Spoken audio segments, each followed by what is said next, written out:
What's up, everybody? This is Podcast Gameoverse, episode 092 for Saturday, January 22. Yep. I am a I say 22nd, but okay. Well, that's how I like to do my numbers. Is I do them number by number. I don't know. It's a weird thing that I do. That's fine. I know this dude who can't say breakfast. Let's say like breakfast. I don't know what it is. Why? Yeah, I don't know. It's a word he can't say. It always annoys me, like catsup. People say catsup. I'm like, that's so weird. catsup and ketchup are two different things. I found out. Really? Yeah, I found out they're two different things. It's like I think it's like the sugar content and the amount of like tomato versus everything else like determines the difference. I thought that determined we had this conversation before. Did we? I don't think we did. I would have remembered it. That voice you hear there is Rick. Yeah, I'm here sometimes. I thought we had a conversation about the fanciness of ketchup. We did have a fanciness about the Oh yeah, because there's like fancy ketchup and like extra fancy ketchup. Yeah. I can't remember how we figured it out though. Yeah. Yeah. I don't know. I think eventually we just Googled it and it was like, oh, that's dumb. And it wasn't like satisfying. Stupid. Yeah. Yeah, it was like literally like I think one ingredient or something that determined it. Yeah. Anyway, video games are a thing. Video games. Yep, we talk about them, we play them. I'm excited. Like we played some really good games. We played some real good games on this show, which is the live show we do on Twitch and YouTube. If you go to gameoverse.com/Twitch or gameoverse.com/YouTube or gameoverse.com/Discord, you can jump in there and join us live while we do this every Saturday. Or if you just got, if you got time to sit here for like 2 hours, we release the show notes every week. The very notes that we use to do the show, you can just jump in there and we link everything so you can just go through and just a quick little shortcut for people who ain't got time like that. So if you do have time though, you can sit back, listen to our sexy voices and our hot takes for the next. We try to keep it under 2 hours, but we'll see what happens. We don't do it on purpose. It's our shows end up like that. But we got a lot to talk about. We've been playing a lot of games. Not so much news wise, but game wise. I think we both played quite a couple games this week, and I'm excited to hear it. So tell me, man. Tell the people, what have you been playing? Let's see. I've been playing the best RPG of 2021. Little game. Oh yeah, was it Shin Megami Tensei 5? No, that's. I'm sorry. That's your opinion. It is a matter of fact that is not the best game of best RPG of 2021. That crown goes to Tales of Arise. I remember.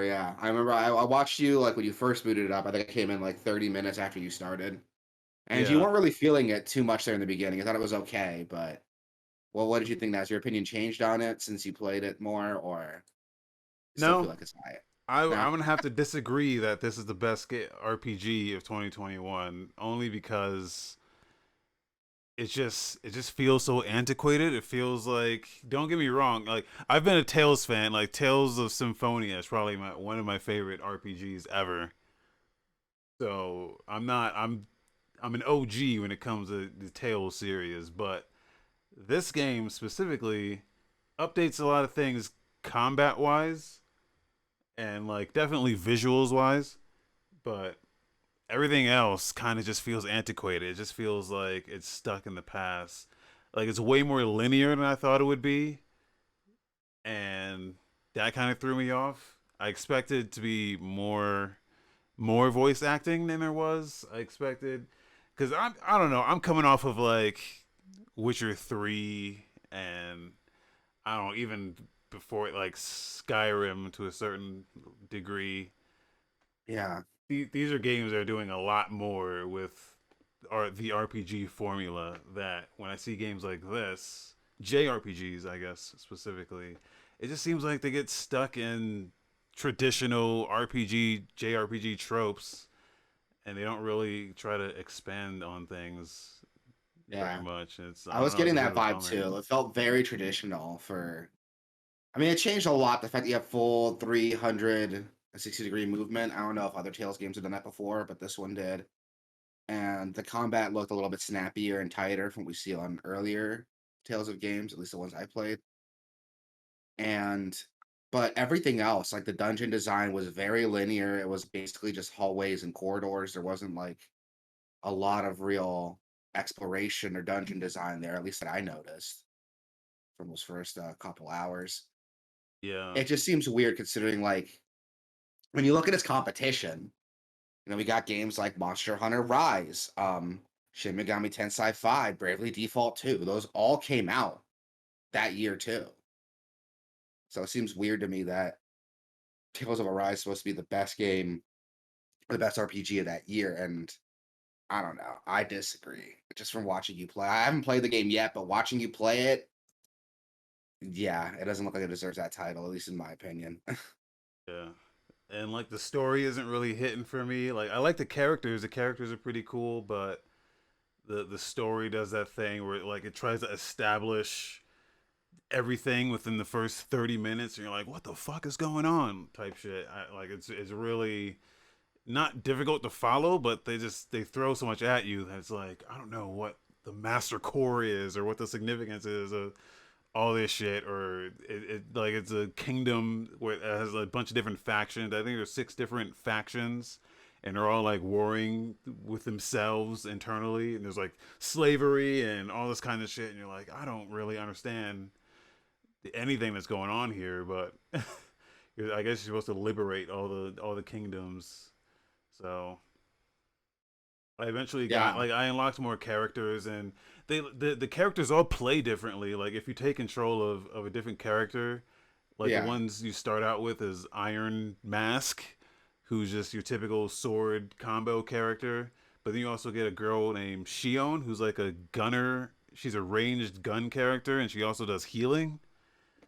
And I unlocked another one who's like a straight up mage character, and she does like ice and fire and magic and shit. And they all control completely differently, and it's interesting just switching between them and seeing how they engage in combat.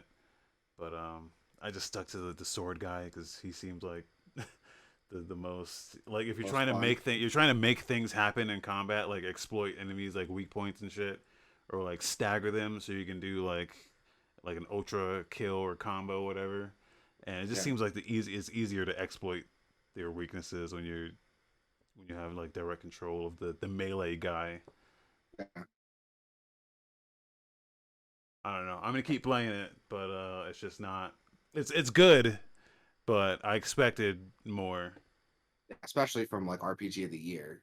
Yeah, yeah. Jesus. We played some good games too. Like I don't know. What is there anything else you played before I can get into my stuff? Or Yes, but this one is not a game. oh, This one is. I've been playing. I've been trying to practice, learn some keyboard stuff, keys, and there's this app called Melodics that is really cool because it kind of gamifies the keyboard stuff, and it's very reminiscent of a little game called DJ Max. yeah. And yeah, what it does is it has like a bunch of lessons. It's actually free to start. You get to like play 5 minutes of this practice, 5 minutes a day. They'll let you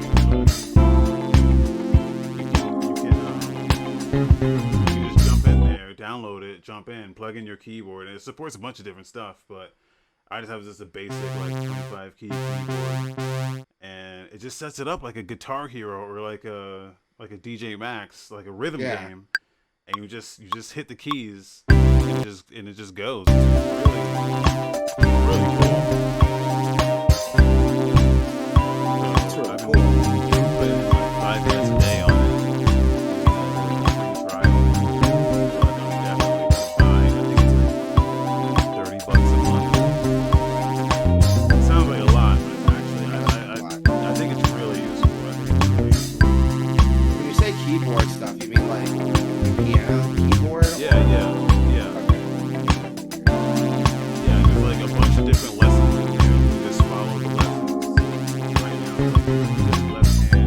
one in for right hand, and it Okay. teaches you like placement, timing, and rhythm, and it gets deeper, scales, and eventually it'll teach you how to like just play full on like songs and rhythms and shit. It's like really cool, really cool. And like it gamifies the whole thing. It gives you like achievements and is like stars, and you level up, and there's actually it even like sends you if you're like making it like into production, it'll send you some like sound files in your music. Like I got like a drum and bass sound pack that you can That's really cool. Okay, I like that a lot. See, that's dope. That's really cool. That sounds like it kind of sounds like Rocksmith, but like for keyboards, and I like that. Yeah, yeah. Yeah, But that's really cool. I tried Rocksmith too, and I didn't really stick to it. I don't know what the problem was with that, but Guitar is not for everybody. Like I'll throw it out there. It's not. yeah. I If you've think never what played a musical instrument before, or even if you've played non-string instruments, like string instruments aren't easy to get into. They're very tricky to get into. yeah, I think what Melodics does well is that it tells you, hey, this is how your fingers is supposed to be. Like use Yeah. your pinky for this, use your ring finger for this. And the problem with Rocksmith is that it didn't really tell you much about how you're supposed to hold the fucking thing. And I think that was my issue. But Yeah. other than that, yeah, it's really cool. So I'm gonna keep that and see. I'm also trying to learn. I'm also trying to learn synthesizers too. Like generating my own sounds using synthesizers. So I'm learning that as well. Just whenever, That's like in really my cool. free time. So That's still cool. I play guitar, but like not very well. yeah, um, I like to joke that I learned to play guitar in high school so I can get laid. It didn't work, but I can play guitar kind of, so that's cool. Um, no, that's really cool. I'll have to check it out. What did you say it was called? Melodics? yeah, melodics. Melodics. I'll check it out. I would like to learn to play like keyboard too. That'll be fun. Just anything. I like playing music. You know, I'm not good at it. It's still fun to do. So I think a keyboard be easier to deal with than a guitar. Because I got a guitar, I gotta bust the whole fucking thing out, and like a keyboard, I can just keep on my desk, B especially my Masters in electric. Discord. B Master says he can't hear us. I'm gonna press X to doubt on that one. I think that's on you. Yeah, hold on. Let me check I'm something. seeing what I'm seeing is fine, but we're gonna double check this, but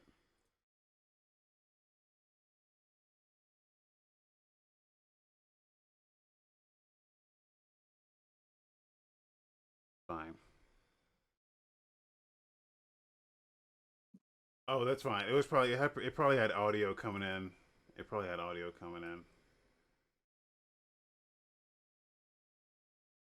Okay, because I just pulled up the Twitch chat on my phone and like it, or the Twitch on my phone, and it sounded fine. Um, yeah, it was probably when we had the game in the background, maybe. Yeah, we'll have to work on. Well, we'll work on that one. But anything else you've been playing you want to talk about, or can I go into Nobody Saves the World already? Yeah, go ahead on that. Go ahead on that. Oh man, so I was playing Nobody Saves the World. Those of you who keep up with us, it was on our Tuesday stream. We streamed a little introduction to the game. When we started the stream, I'd already invested about 5 hours into the game, and recently I had put in, I think when I checked it yesterday, like 15 hours altogether. And this game is good, dude. This game is real good. So those of you who don't know, Nobody Saves the World is a new game from Drinkbox Studios, the Guacamelee guys, the Severed guys, and they had made an ARPG not too dissimilar to Diablo with a with a overworld like Zelda and randomly generated dungeons. What's cool about the game, though, the big gimmick with the game is that there's a ton of different forms you can unlock that you transform into that are known as that are basically like classes. But what's cool with these forms, though, is that once you level them up, you can mix and match abilities from the form.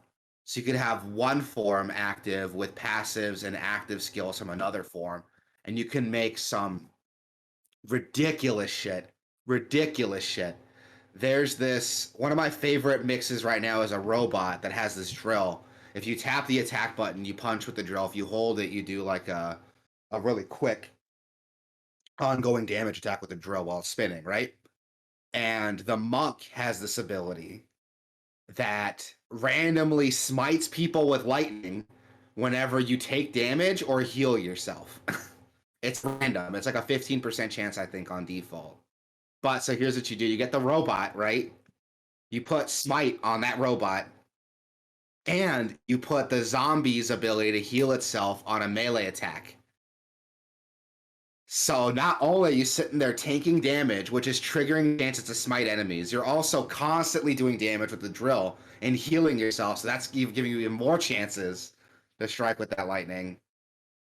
And you just sit there as a fucking unkillable tank that's constantly smiting people for trying to hit them. And the robot has a passive ability by default that lets him take 1/4 damage from enemies, and he does 10 damage as sharp damage as like on a reflection. When people hit him, he does thorn damage on top of it, giving me even more chances to smite. It's insane the shit you can do in this game. You can make some ridiculous builds with some ridiculous abilities. It is so much fun. I love this fucking game. That's just a fraction of some of the stuff I can get into. Plus, the game is hilarious, dude. Like, Drinkbox has always had a really funny sense of humor, and this game's got it in spades. Um, it's got a really good sense of humor. The writing's really sharp, really fun. The story is actually pretty interesting. The overworld design is so good because it's a very memorable overworld. Despite how big it is, it's very memorable. So you can absolutely like go through the world, see something maybe, and you're like, oh, I don't know how to get through here. And then like an hour or 2 hours into the game, you unlock an ability and like, oh, I know how to do this now. Do you remember exactly where that place was? It's so good. And the map keeps track of a lot of stuff for you. So there's something you missed, you don't know what it is, the map will track it for you. So even if you do forget, which is hard to do because of how memorable the world is, you can absolutely just look at the map and be like, oh, where was that like egg thing I found or that nest I found? Oh, the map marked it. Cool. I'm gonna go and find it now that I have this egg form. See what it does. It's so good. I love this game. I don't want to spoil too much of it, but it's really, really, really good. It's on Game Pass. So if you have Game Pass, go check it out. But I think it's like what, $30 on Steam? Hold on, let me look it up. Yeah, I think it was like 29. I think it's like a sale discount right now for launch. But... It's $25 normally, and it's Okay. about $22.50 right now. It's on sale for their release sale. The game came out January 18th. It's going to be on sale on Steam until February 1st. Honestly, you should have Game Pass already if you play on PC. Just throwing that out there. We talk about it a lot in the show. We're not paid by Microsoft. We're not paid by Microsoft, but we do talk about Game Pass because Game Pass is fucking awesome. And you get great games like Nobody Saves the World, Day One. Seriously, go check it out. This game is so much fun. And it doesn't stop there. What I love about this game is that it really pushes the form mixing and matching to its limit by giving you, so you don't level up traditionally like you do in normal RPGs. Um, you don't level up by killing enemies and that levels up your forms. No, you level up by doing specific quests. The game gives you quests to unlock a form. And it's something like, oh, use this form special ability 10 times or kill 5 enemies in one attack with this form 5 times or kill 12 enemies in a row with that ability without stopping. Little things like that But what's cool is that they're like mini challenges that challenge you, like really learn the form and efficiently utilize the abilities of that form and see how far you can go. And it's also like mini tutorials that teach you things about the form. So like there's this form called the dragon that has a fire breath ability, and it's the only form I've seen that's able to do the fire status ailment on people. And one of the missions is like, oh, cast something other than fire, cast another status ailment other than fire on enemies. And when I saw that, I was like, oh, wait, I can put another status ailment on this ability? Yes, you can.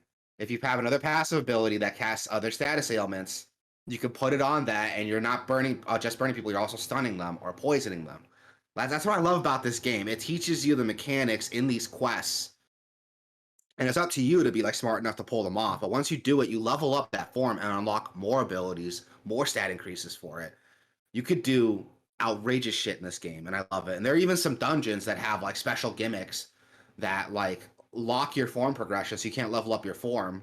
But it tells you like the gimmick of the dungeon is like, I don't know, enemies have a higher chance to crit on melee attacks, and crits do more damage on them. But every time you hit them, they shoot a rocket at you.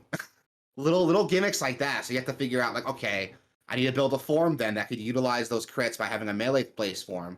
But also I need a way to like defend myself against those rockets they shoot every time I hit them. It's really cool. It's really, really cool. And that's what I love about the game. It isn't just make the best form you can and then go out in the world and fuck everything up. It's build the best form to tackle that problem the game's throwing at you. And I love it for that. It's constantly got you thinking. It's constantly got you mixing and matching different forms and different synergies to complete the challenge ahead of you. It's good. Go play the game. Go play it. I know I talked about it enough. Go play it. I love this game. This is very quickly becoming like my game of the year already. Granted, you just started. Not a lot of games have come out yet, but this game's fucking good. This game's really, really good. I But love it.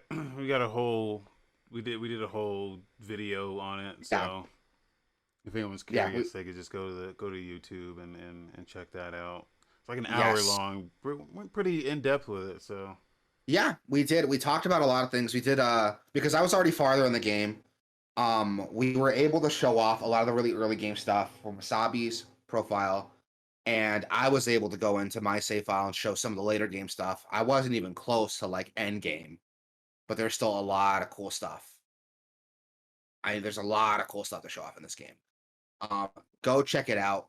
Go check out our video. It's on the Gameoverse YouTube channel. It's just This Is Nobody Saves the World. Go watch if you want some more in-depth analysis on it. But trust me, so far, it's definitely a great game, and it's definitely worth playing. And that's really all I've been playing this week. I haven't really played anything else except for that, which I'm okay with. It's a good fucking game.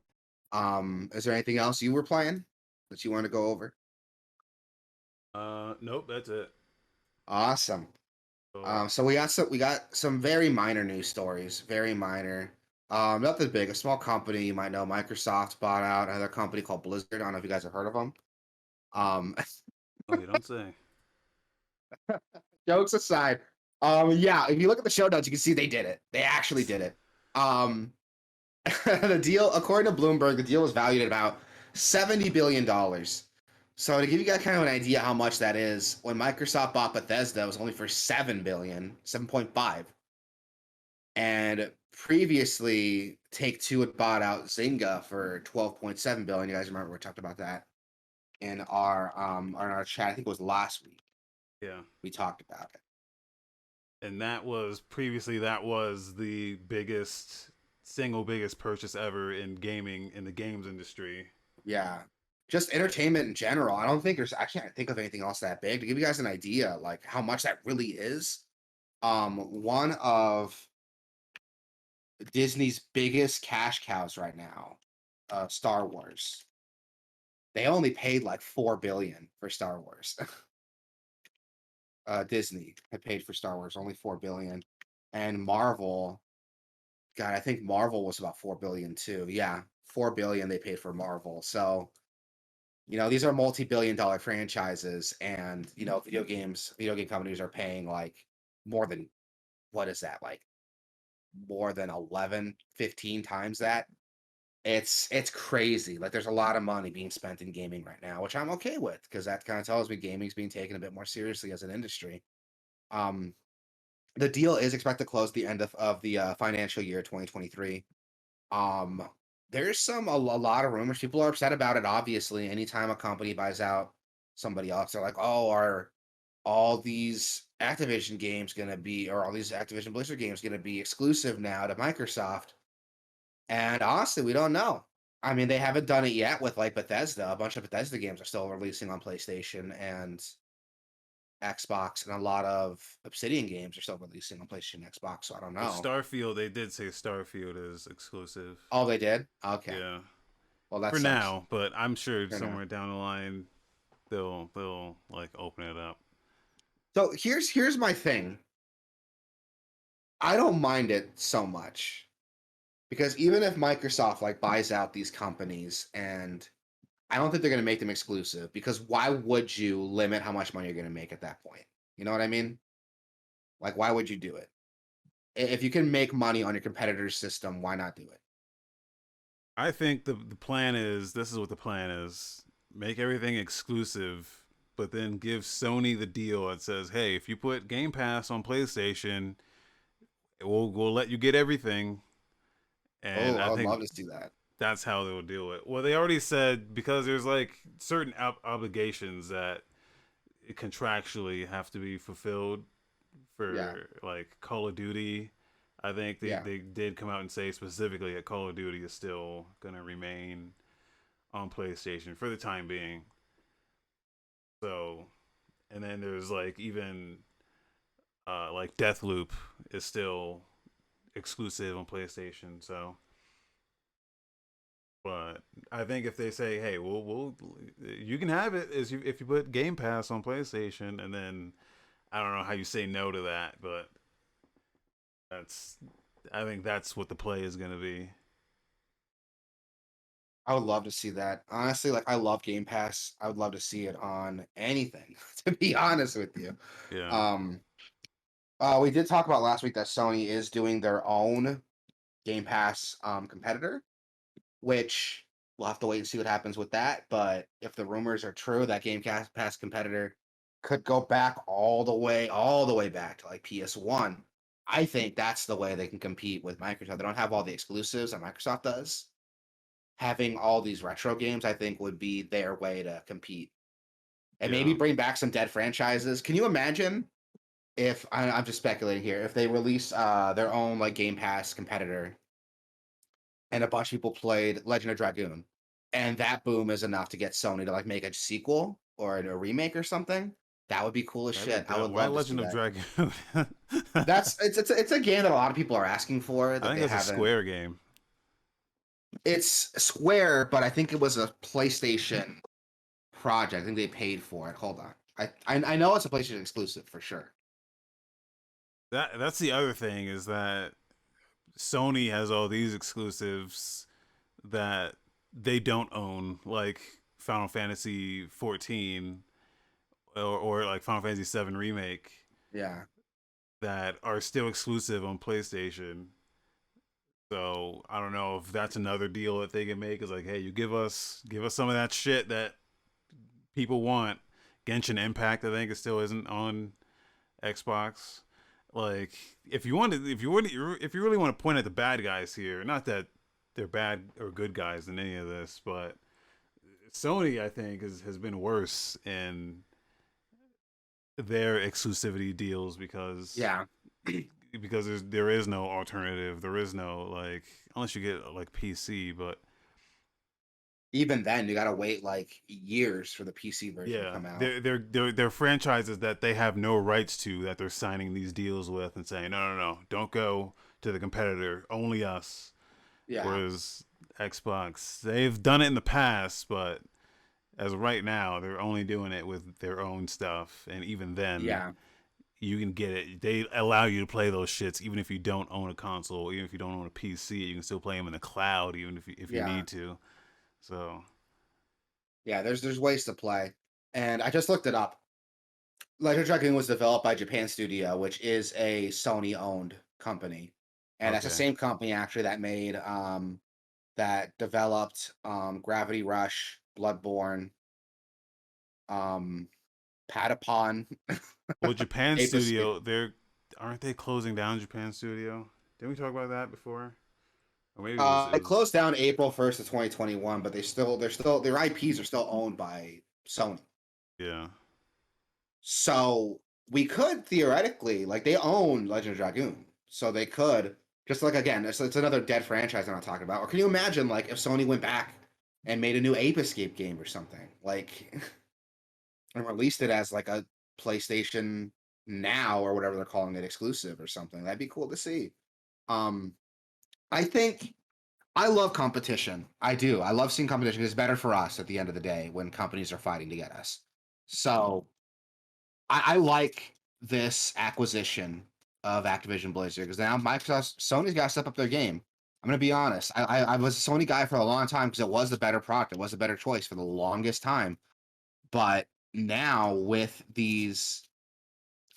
Microsoft really upping their game, trying to be more pro consumer with more ways to play, and with the less expensive option to get all these games with their service, Sony's got to step it up now. Just being winning the console wars back in the last generation isn't enough now. Now they got to step it up, and we'll see what they do to compete.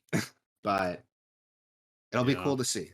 It'll be cool to I see what they think do. another question in people's minds is what happens with Bobby Kotick, Oh yeah, and there's not been any real information on that. no. So I've heard conflicting reports that oh no he's gonna leave once the deal closes or he's gonna stay there as the head of Activision, but there's been no real consistent info on that. So we'll find out. There's still a whole nother year on this before anything even Yeah. happens. So I think a lot of people are getting excited a little too soon here because Oh nothing's yeah. gonna happen until like Oh a yeah. year plus, like a year and a half. Nothing's really gonna happen. So Yeah, the deal doesn't even close until like 2023. yeah. So a lot could happen at that point. Which kind of funny that they're talking about it now before it even like closes. Like, Well, I because don't know. everyone Like, knows it's happening, I think is the thing. Like you I can't know, really. but to announce something like that already, I'm Yeah. looking at it from because I know like Japanese studios, like the deal is not done until the deal is done. Like Yeah. if PlayStation was buying out a company, like PlayStation doesn't announce they're buying something until it's bought. So Yeah. um that's why. But you're right. This is kind of like a well-known secret at this point. So we'll see what happens. I'm excited for it because as a Game Pass subscriber, that just means more games in my library. And with Microsoft acquiring Activision Blizzard, I won't feel so bad. Maybe they'll keep Activision Blizzard in line with all their disgusting practices. So I won't feel bad playing Diablo again. But we'll see. We'll see what Yeah. happens. It's it's huge because Activision is like if they're not the oldest third party publisher, they're at least one of the oldest. I mean, they go all Yeah, the way back to like Atari.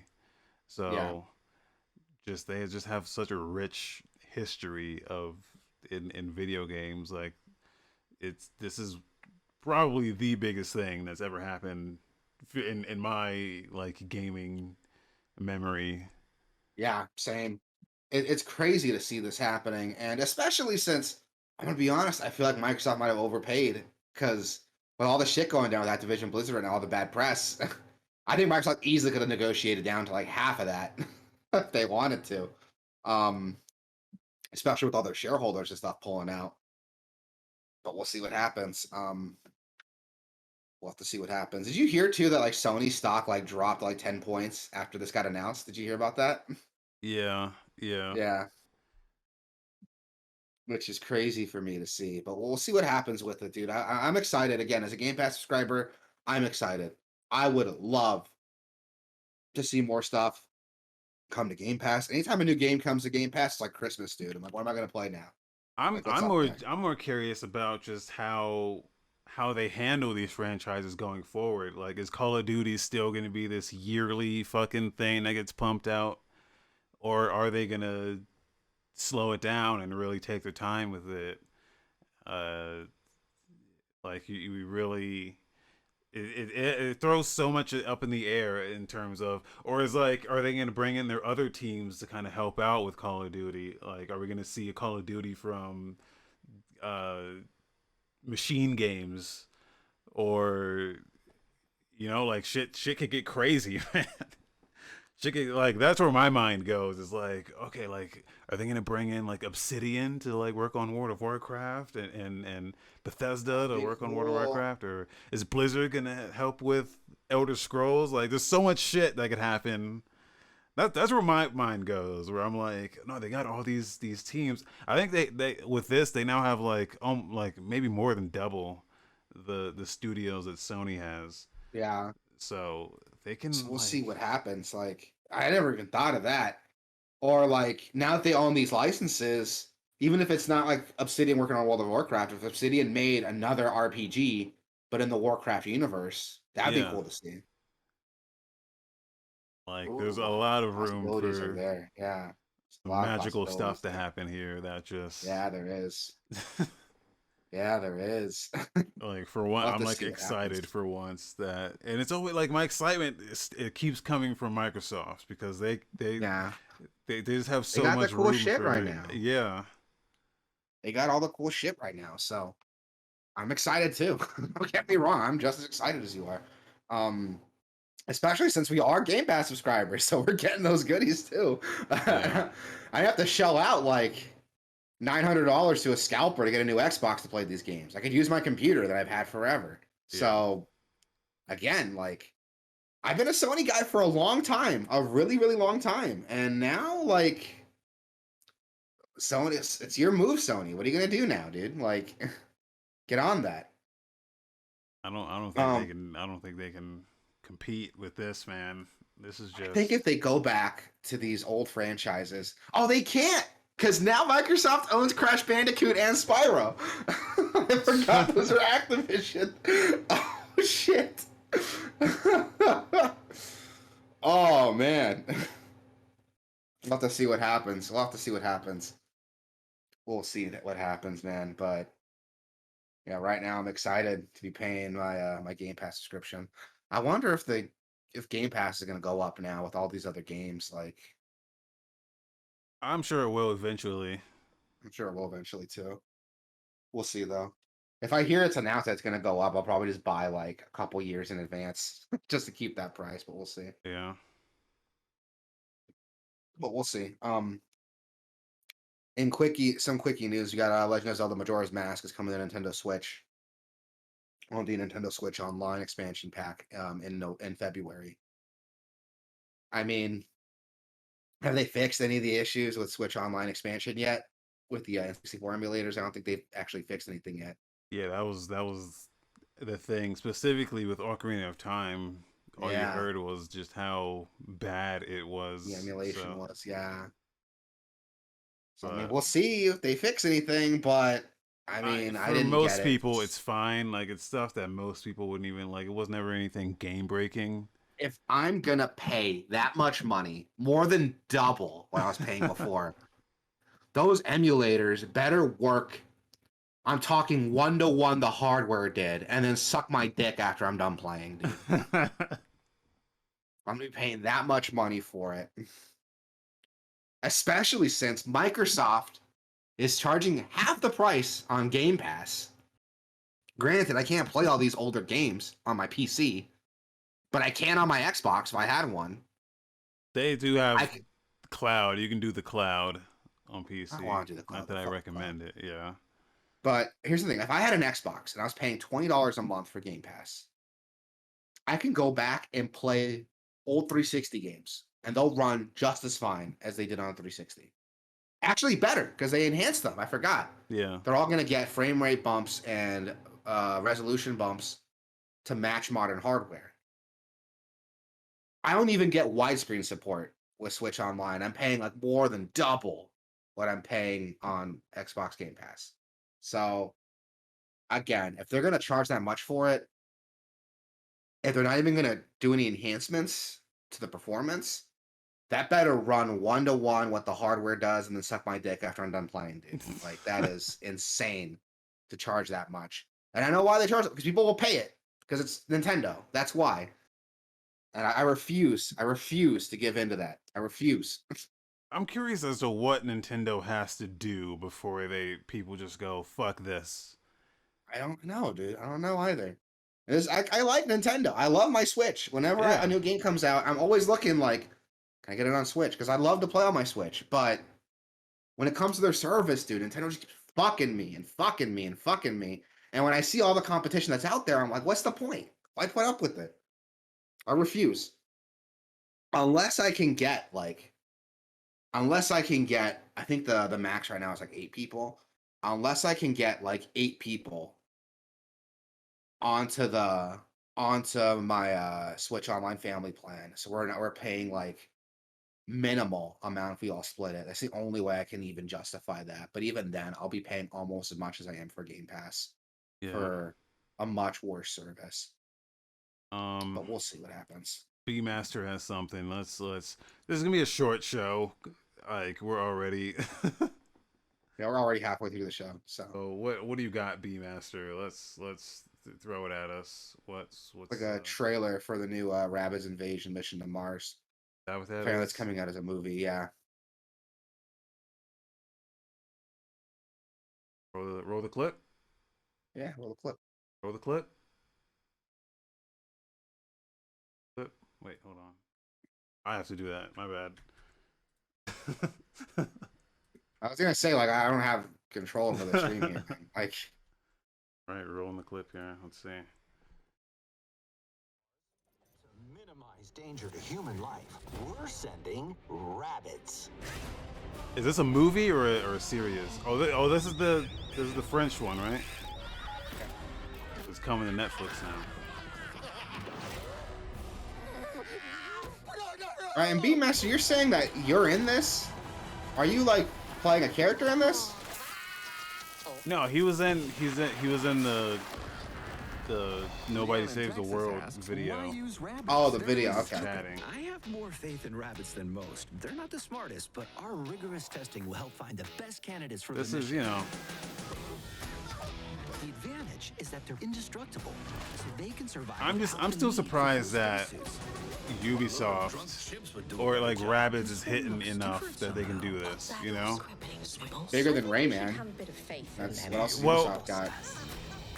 Well, Rabbids was always a spin-off of Rayman. I know. And then they dropped the Rayman off of it. And now Rabbids is his own thing. Which is insane to me. Because Rayman was always like cool as shit.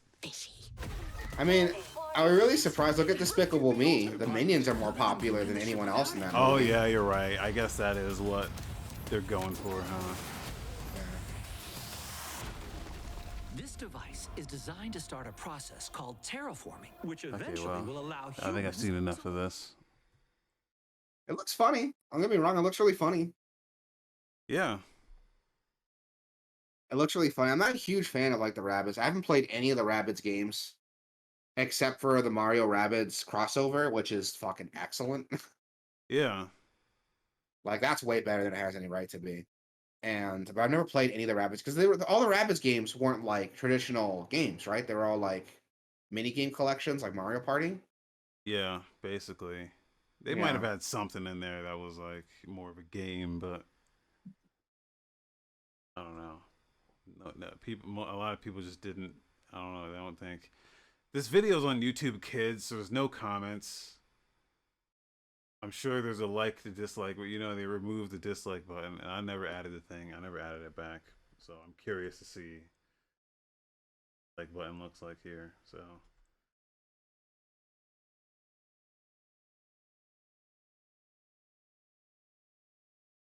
that's on Nickelodeon. Yeah. It's on Nickelodeon. That's cool. I like Nickelodeon. See, that's it's cool to see the franchise like being as big as it is, even though it's like obviously not for me because I haven't played anything Rabbids at all. I haven't absorbed any Rabbids media except for the Mario Rabbids game, and even then, it was only because it was a Mario game first. So, But this looks interesting. It looks like a fun little cartoon. I might check it out, but we'll see how I feel. I'm watching a bunch of shit right now. The Witcher has an animated movie I still haven't watched yet. It's like a prequel to the show, so I might check that out. Oh, you started watching The Witcher, right?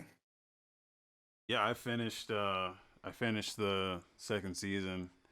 Dude, is it me or did Fringilla get thick I in don't that know who second that is. I season? only watched the first episode. Oh, she was the mage. She's the mage. She's the black mage for the Nilfgaardians. The black Nilfgaardian mage. She got thick in the Yeah, second season, dude. like a good thick. I mean, is there such thing as bad thick? I don't know. Guess not. Anyway, I that was like me one some of the things. thickness. That was one of the things I noticed in the second season. That like she got thick and like Siri looked significantly older to the point where I thought it was like she was like a different kid. I was like, is that the same chick? But like I also watched both seasons back to back, so I know there was like a period in there where it was like a pause in the season. So I'll have to check it out. I haven't watched the animated movie yet. That's like the prequel. Have you seen that yet?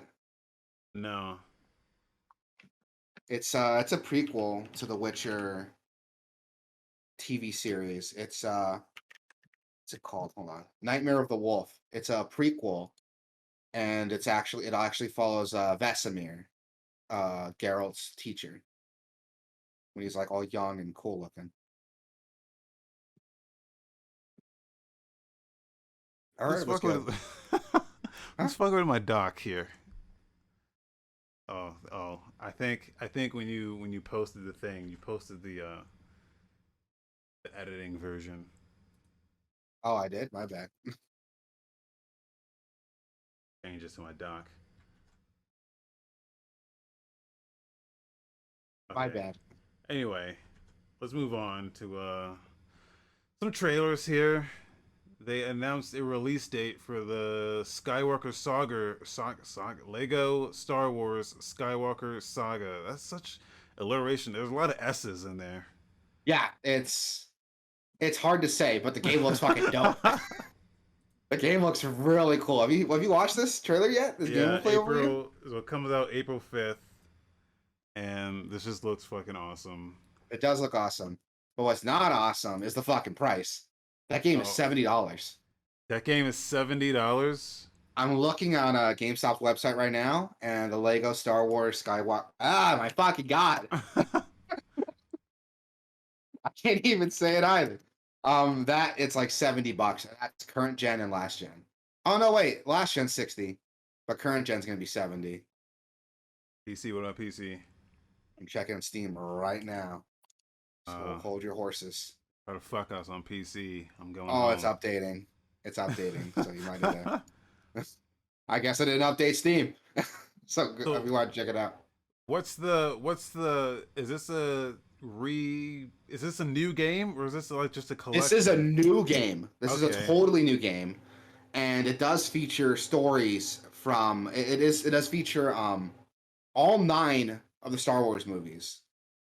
So episode 1 all the way through 9, completely revamped gameplay, better graphics, and it looks like there's some open world stuff in the games too that they were talking about in the gameplay overview. It was kind of hard understanding it. I think like when you drop into an episode, it's like an open world game for that episode, and you Right. play the story missions as like an open world game, and you move on to the next one. Is what it looks like, but I can't really tell what it is. But everything looks so much better. Like the shooting, Yeah. it's got proper shooting now. It's got proper combos and air juggling for the combat. And you know I love me some air juggling. I'm a slut for that air juggling, dude.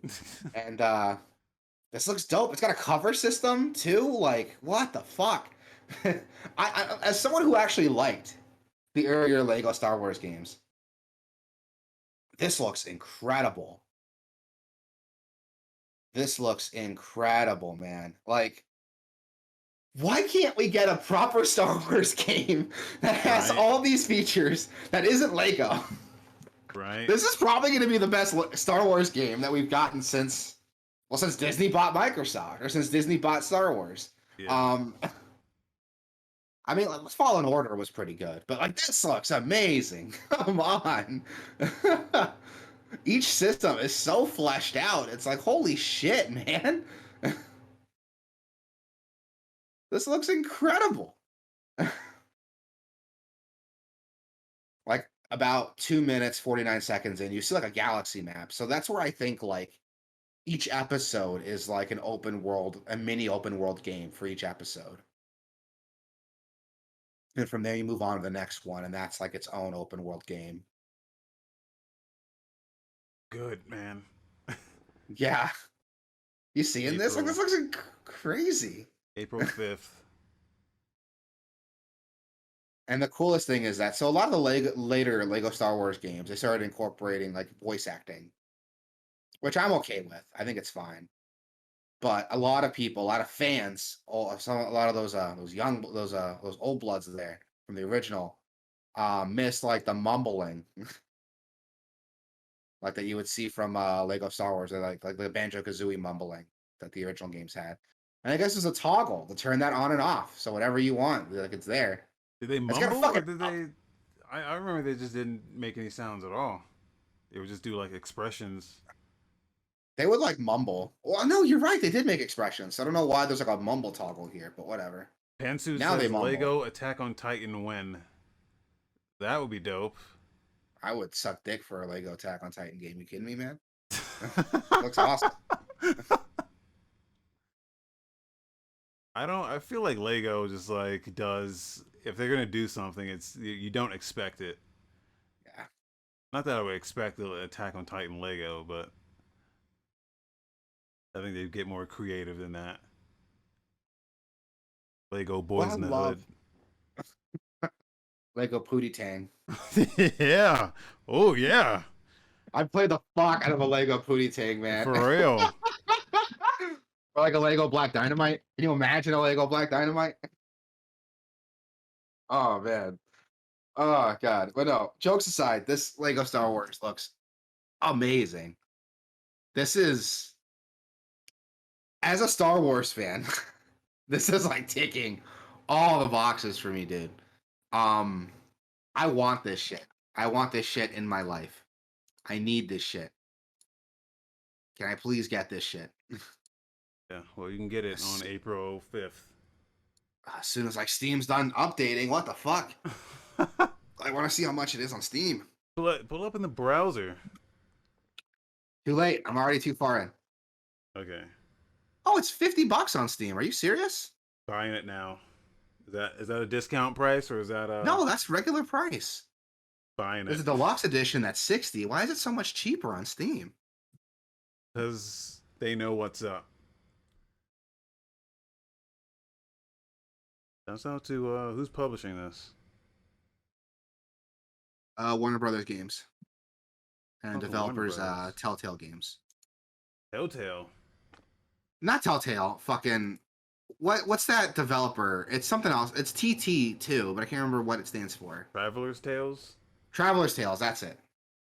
Fucking it just says TT Games on Steam, so I was like, my brain went to Telltale, but that's not right.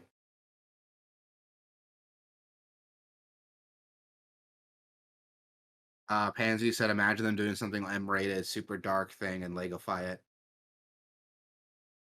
I can't think of what they would take on, though. Like, what would they take on that The Warner Last of Brothers Us. owns? That Warner Brothers owns, though. Oh. I mean, Warner Brothers doesn't own Star Wars, but they own Lego, and I think Lego, there's like a deal with like Lego and Star Wars. They have the rights to like Legify the Star Wars universe. And that's like its own separate thing. Trying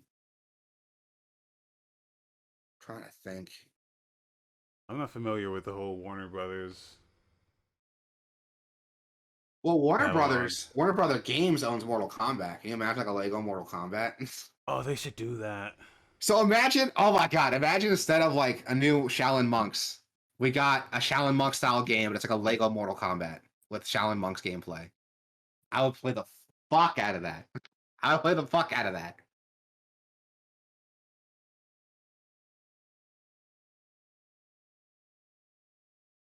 Oh man. Oh man, there's some That was Shaolin Monk's the one with like Liu Kang and Kung Lao. Yeah, Kung it was like Lao. it's like an action adventure game. Yeah. Did people enjoy that? I feel like no one I talks loved about it. that. I loved it. I remember loving it, and I go online, and there are some people that still talk about it.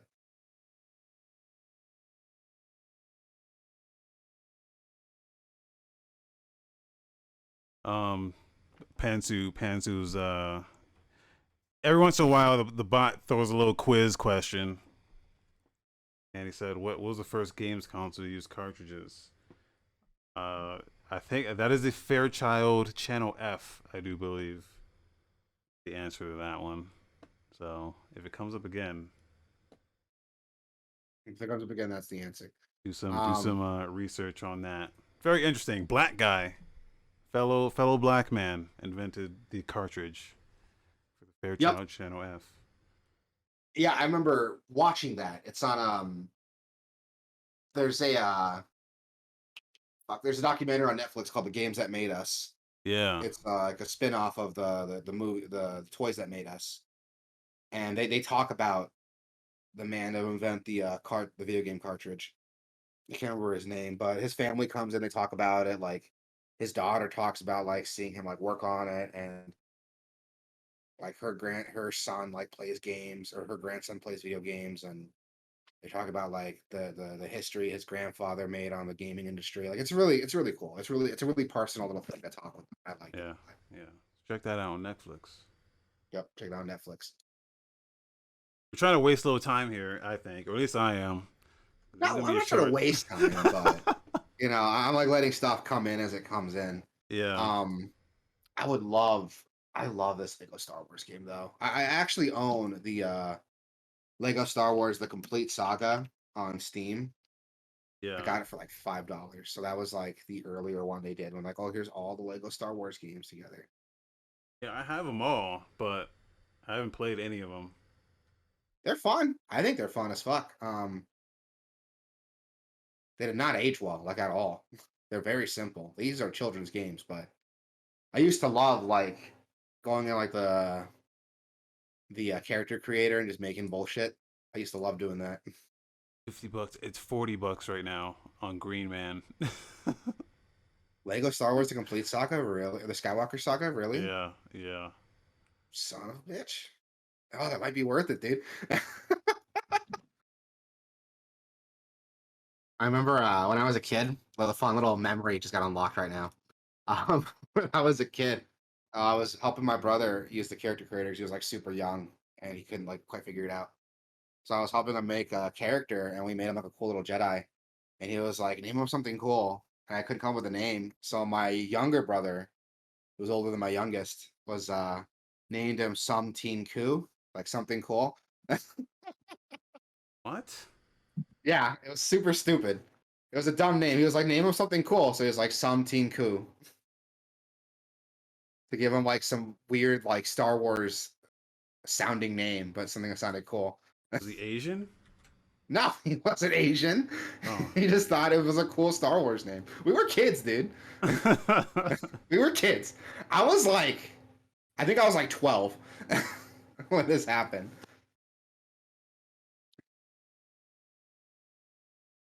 Um, it wasn't spelt like that. It was I'm gonna put it in the stream chat. Yeah, type it out so we don't. You're not seen as a racist.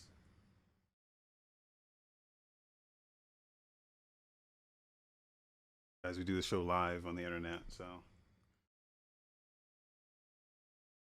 It it's even sounds like a worse. Star Wars name. I don't think it's worse. Fuck you. I'm not a racist.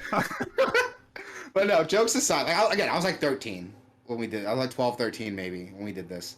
Um, but no, it was fun.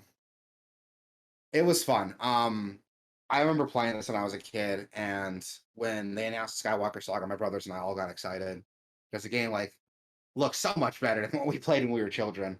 Um, and this new Skywalker Saga looks really cool, and I'm probably gonna picking this up.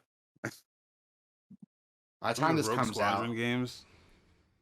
I never played the Squadron games. Oh, Yeah, everyone tells me they were good. The newest Rogue Squadron just came out. That's on Game Pass too, isn't it? Is that any good? I think you played it, right?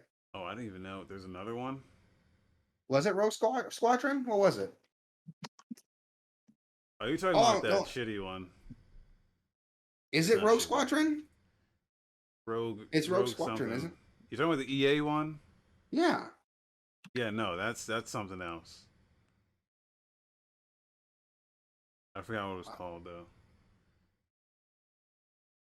But it's not. It's good, but it's like half good and like half bad.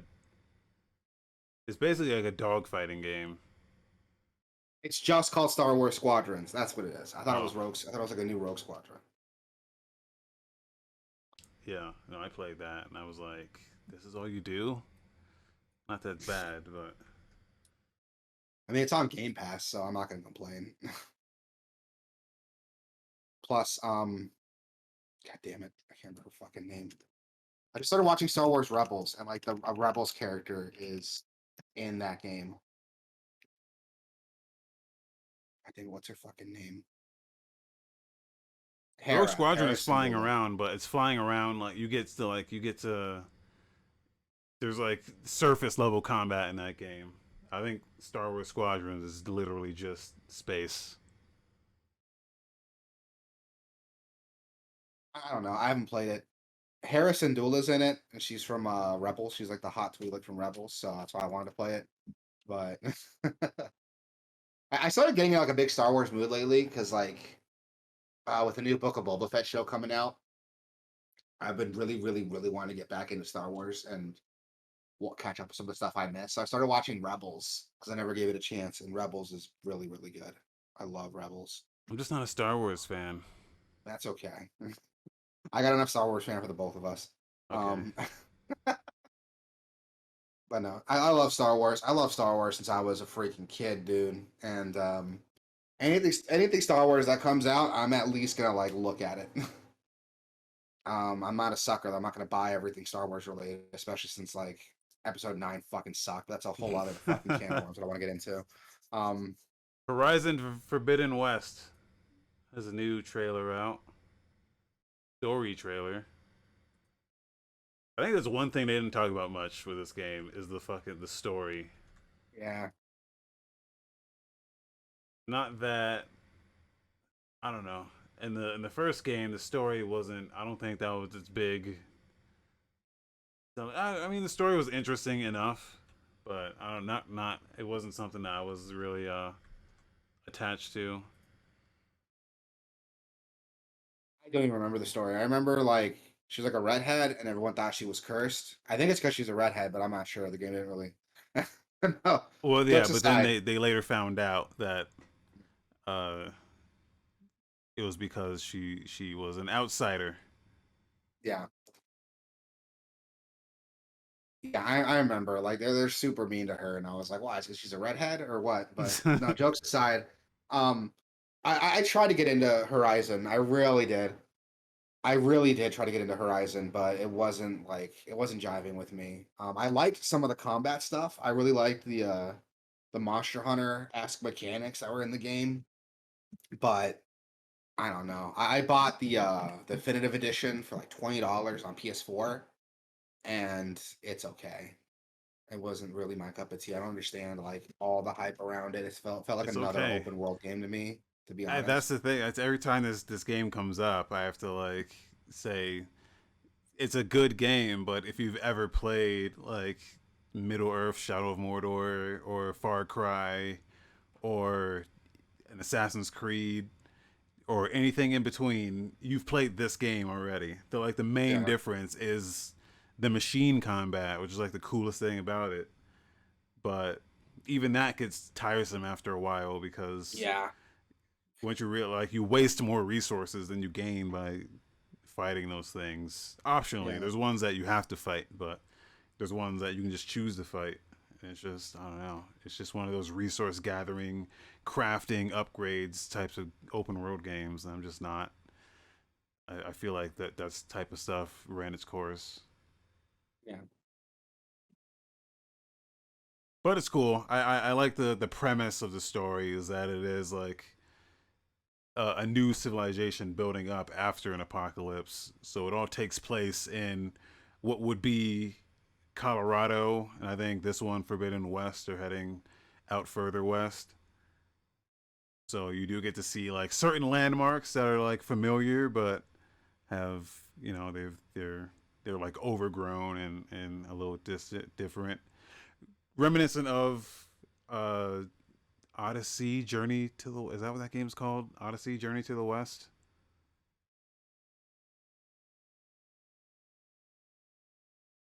Anyway, I have like no even idea. even the story is not that original. Is what I'm saying. Like it's a story that's it's exists already in certain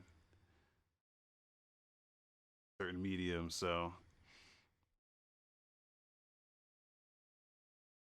but this game looks way better than that first game. But if you've not Does. It played the looks way first game, better. I think it's worth playing. It's worth playing that first game too, especially on PC now. It's a lot cheaper, so it's worth Yeah. playing.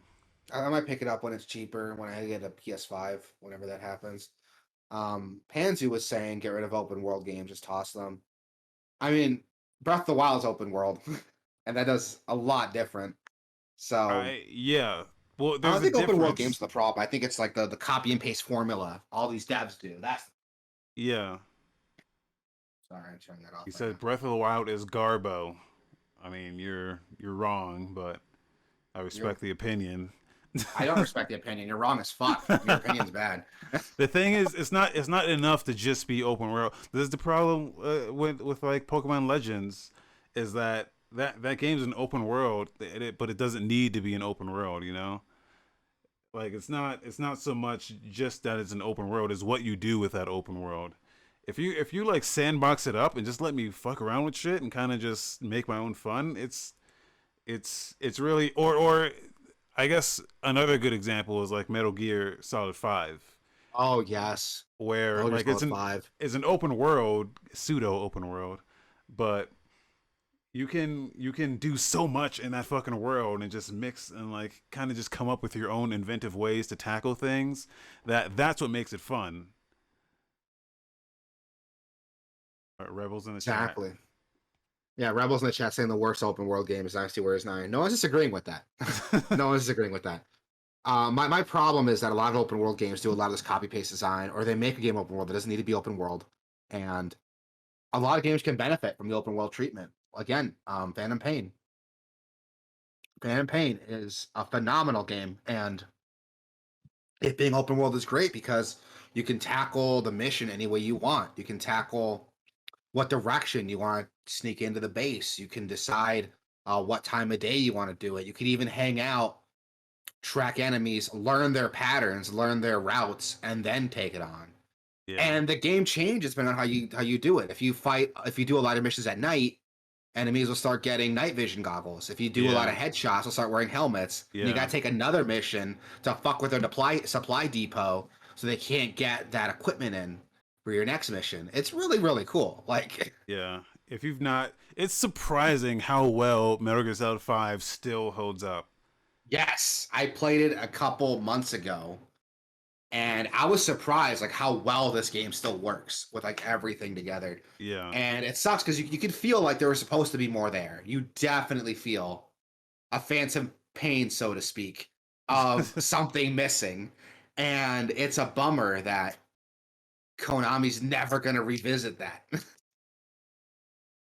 That's why I want to play the Hitman trilogy just released on Game Pass the other day, so I'll Yeah. probably end up playing that. I'm probably gonna install that actually, like after I this. installed it yesterday, but there's like a huge update for it. That's like 50 gigs. I don't know where this fucking update came from. I said it was done yesterday, Damn. and I go to like, I booted it up right now. I've been downloading it since we started the podcast, so I don't know where it came from. Hanzi was saying Microsoft needs to buy Konami and free those franchises from the tournament. I agree. And Rebel said he got Game Pass. Yes, yes, Rebel. Yes, They just Rebel. need to buy Metal Gear. That's it. Yeah, what else is Konami? Oh, well, Konami has Castlevania. I would love to see a new Castlevania. Oh yeah, sure. But we'll see what happens. Honestly, if anyone should buy them, if Sony wants to compete, can you imagine? It's never going to happen, but can you imagine Sony buying Konami and making a Symphony of the Night sequel, like a new 2D Symphony of the Night sequel? I feel like anyone can do that though. That's the thing. It's the magic of those games isn't that it's Castlevania. It's just the game that it is, you know. And I don't know, man. I tried so playing many people Bloodborne and I was disappointed. well, not necessarily Bloodborne, but like Not Bloodborne. You know what I'm talking about. God damn it, the Kogigarashi game. Blood. I don't remember what the fucking name was. Bloodstained, yeah. Yeah. Bloodstained, not Bloodborne. Bloodborne's good. Bloodstained is disappointing. Not even necessarily Bloodstained, but any Metroidvania. Anyone can make one of those and be like Ori and the Blind Forest is probably my favorite, or Ori and even a Will of the Wisp is better than Blind Forest. But like both of those games, there's a mystique to the Castlevania games though. Like there's a style to them that no one else has tried to replicate. Sure. And that's something that I liked about them. I started replaying. So there's some backstory. When the Castlevania Advance Collection came out, I actually went back and played a bunch of Metroidvania Castlevania games. And I started with Dawn of Sorrow. No, Aria of Sorrow. And Circle of the Moon, Aria of Sorrow. I beat Aria of Sorrow, went back, played Dawn of Sorrow, went back, played Order of Ecclesia. And I'm like, these games are fucking amazing. And there's like a style to them and a certain mystique to them that other games haven't replicated. The closest I've seen come to it is Bloodstained. But Bloodstained kind of sucks, so I don't want to talk about that. The 2D, the classic versions are better. They are, and that's the thing. That's not what I wanted, though. They're good games, but they're like level-based 2D action game, which is fine. That's fine. Those games play very well. I have Bloodstained Circle of the Moon, and it plays very well. I'm not shitting on that.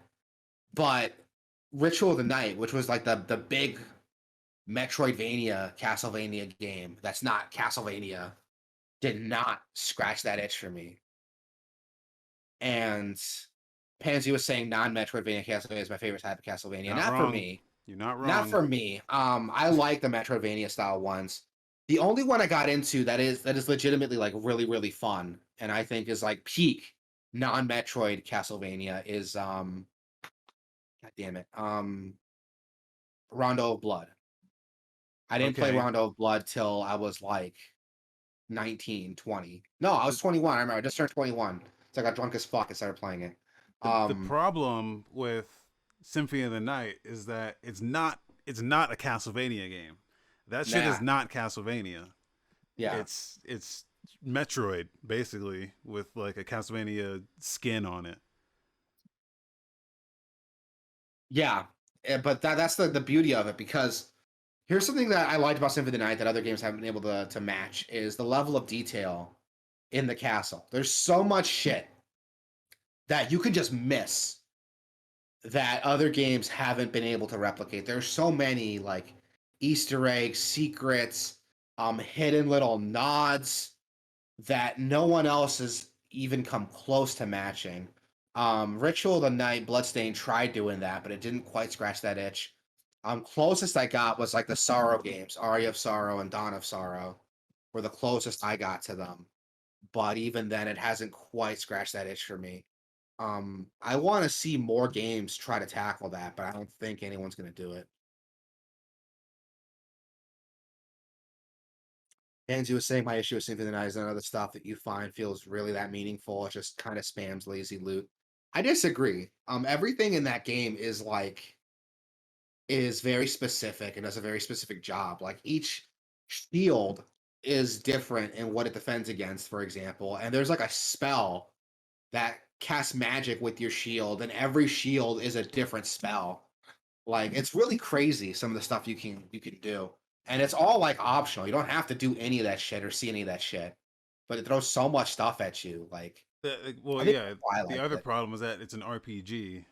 Yeah, So that's another big issue I didn't like with the 2 is that yeah, there are times where you'll need to grind to like level up because you'll be too weak to deal with shit.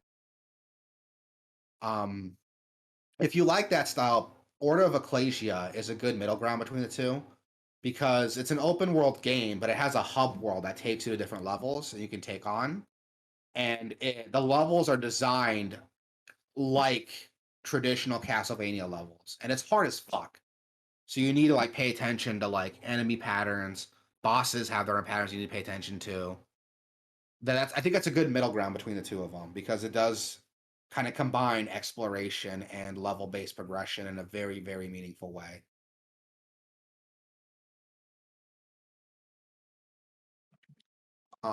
But yeah, I haven't found anything that quite scratched that itch for me yet. So we'll see if something does happen. I mean, I would love to see like someone buy out Konami and give it another go, but we'll see.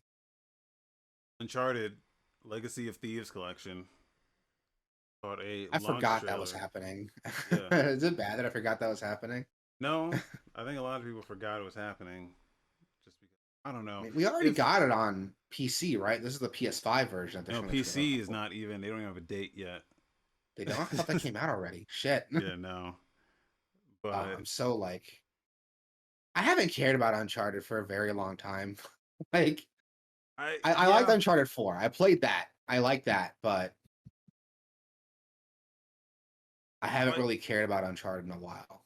I will say that I don't want another one. So I think this is the perfect way to end the franchise is Uncharted 4.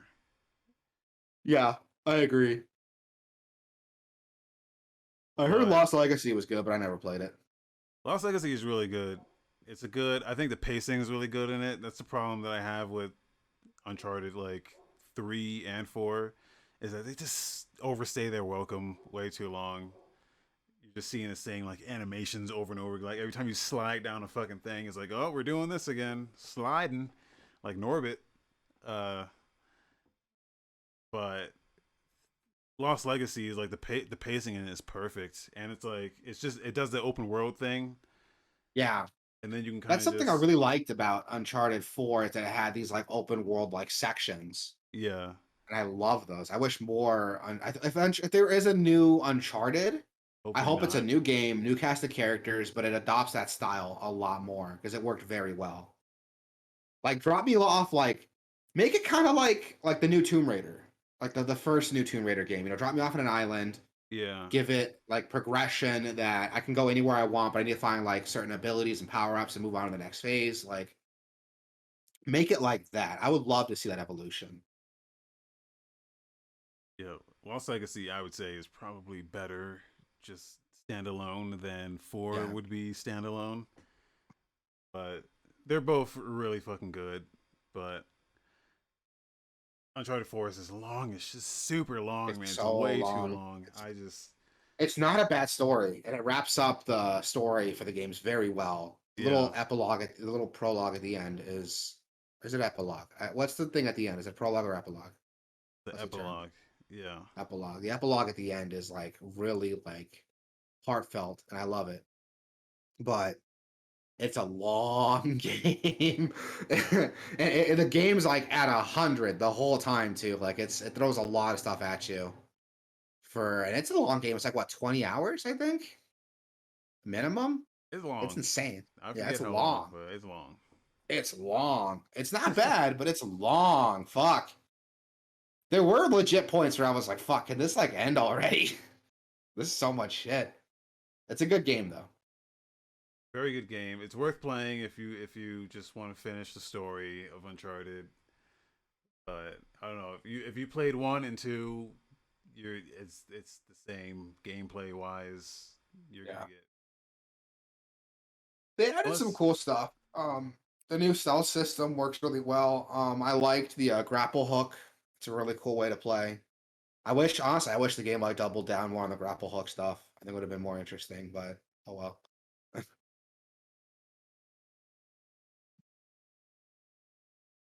that first game was like one of the first when they started using the term next gen. That was the game that really made Like me sold feel you on like it? fucking Yeah. next gen. Yeah, on PS3, I was like, holy fucking shit, man! Look at the water. If you roll around the water, he actually gets wet, like from the knees down. Like depending on where you stepped, he would actually be wet from there down. It was like insane. Yeah, I was the same way. And then Uncharted 2 came out. It was just the same thing, but better. Yeah, And Uncharted 3 was like, oh, it's more Uncharted 2, but Uncharted 2 was good, so that's fine. Um, Uncharted 3 was trash, dude. I was there I the thought it was day that good. game came out. Oh, that's your problem. You played it the day it came out. Day I it played came it. out. I played it years ago when it was on PlayStation Plus. I got it for free, and I was like, Oh, "This is fun." I didn't. I didn't like get it for $60 day one, yeah. so I could see where like you would feel upset with it. That it came out the same. I want to say it came out the same week as Skyrim. Oh yeah, you're Or right. it was they were around the same window. So like I remember when I went to go like into the GameStop to buy Uncharted, there was just everyone and their mom lined up to buy Skyrim. And then what always fucked me off was that like if you're buying a game like Skyrim, there were people buying the guide with it, like the ultimate guide, and it was like a thick ass fucking book. I'm like, come on, man! Like the whole point of a game like Skyrim is to like discover things on your own. Don't like Yeah. go in day one with the fucking guide. Yeah, when I was still at Best Buy, this random dude came in like looking for like strategy guides. And I was at Best Buy. I was working at Best Buy at like 2013, 2014, I think, when this dude came in. And he was looking at our game guides and he was like, "Do you guys have any game guides for Fallout 3?" And I'm like, "No." That game came out like what, 2009? That game was like 5, 6 years old at that point. No, we don't have Fallout 3. Like, I don't know. I don't really get guides anymore, but I used to have one really good one for Majora's Mask. Was Yeah. like one I really remember. Like needing a guide because that shit was like confusing as fuck to try to get all the masks and all the time windows that needed to line up for you to do all the side quests was like it was insane. I remember finding this guide and no one can like tell me if this was like a thing or not because I can't find it. But I had this guide for Ocarina of Time. I found it in a closet with a closet at my grandma's house with a bunch of shit. So it must have been like our guide when we were younger. I don't know what happened to it since I found it, but the way the guide was written, it was written like a storybook. So it wouldn't say you have to do this. It would say like the hero then went to this town and found this item. Like it was written like a storybook almost. It was really, really weird the way the guide was written. I hate Um, I, I guides like that. By the way, I thought it like was interesting, just tell me what but the I can fuck see I how need that'd to be do. annoying. Yeah, I That's thought it would be how annoying. Colin Moriarty writes his guides like that. He used to Yeah. write guides on GameFAQs, and I used his like Zelda 2 guide, and it was all written like an adventure. And I was like, no, motherfucker, just tell me what the fuck I need to do. So I don't have to read a whole paragraph before you tell me that he'll say like you'll have a there'll be a you can go four directions here. If you go left, it's a dead end. But when I read it, I'm like, if you go left, okay, I got to go left, and then it's a fucking dead end. But you don't have to tell me it's a dead end. Just tell me instead of telling me everything, just tell me what I need to know. I got so frustrated because all of his shit was like that. It was like if you pull the left switch, uh, snakes will fall down on you. So don't do that. But all I read was pull the left switch, and then you Sounds fuck like a up. you problem though, not reading it. No, because fucking if you're gonna write it down, just tell me what I need to know. Don't tell me the extra shit of what I don't need to know. That's not a me problem. That's you getting very verbose in your writing here. So you're telling me when you get directions like I don't know to put together like furniture or something, Yeah. you read a step to step. You don't read ahead to see what's next. You just step to step. Like connect A to B. Okay, done. You don't even Yeah. like read ahead what's after that. Really? Really? Well, if you read ahead, you're gonna get fucking ahead of yourself, and like, no, this is where I'm at. Tell me what I need to do in the order that I need to do it. I always read at least a step or two ahead when I'm looking at instructions just to make sure like I understand what's going on. Yeah, it'll be like opening packet B uh, will explode the entire contents of the packet. Now, I would only read opening packet B. Okay, oh my god, open packet B. Okay, and then everything will explode, and you'll be like, "What the fuck?" And then you keep going. It's like, "Oh no, Oh I God! was not supposed to do that." Remind me never to play Keep Talking and Nobody Explodes with you, because that would you would fuck No, me, no, no, dude. no. You I'm would a fuck master. me. I'm a fucking master You at that would game. fuck Dude. me. You would read the directions and it would be like, oh, don't clip wire. It'd be like clip wire red if clip wire 1 if wire 2 is blue. You'd be like clip wire 1, dude, and I'd fucking die. No, no, no. Because I would read it to myself before reading it out loud to you. Okay. Anzu, yeah, the perfect example. Excuse me, could you give me directions to the closest gas station? Oh, no problem, dude. So you take a right the next intersection, then thanks, bro. Drives off. That's you. That's you, Wasabi. Don't blame Colin Moriarty because you're not reading ahead. You're just reading it line to line. Okay, go to GameFAQs. Go to GameFAQs. I will go to GameFAQs. I will go to GameFAQs. Pull up his Zelda 1 guide, okay? And then tell me that shit's not written too verbose, okay? He's like too many words to explain. Just go left, go up, go right.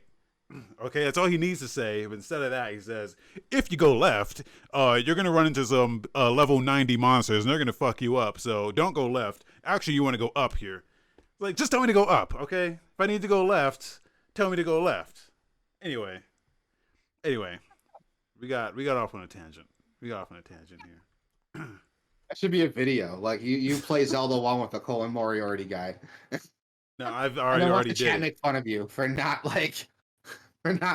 reading correctly.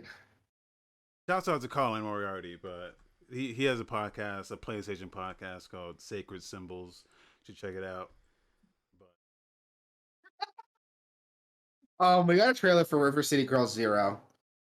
I don't know what this is. So is this like an original River City game that never came out in the West, or this is a totally new game?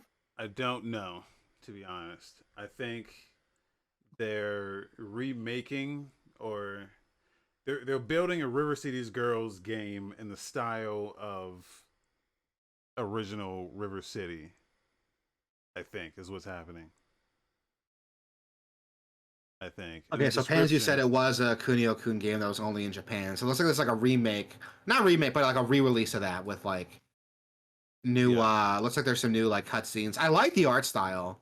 Not the sprites, but the some of the story stuff. The cutscene art style, because it looks like a 90s anime, which would have been the art style around the time this game came out. So I think that's really cool for them to like double down that art style. It would be really jarring to see like modern day anime art with this old school game. So it's cool for them to kind of keep up with that aesthetic.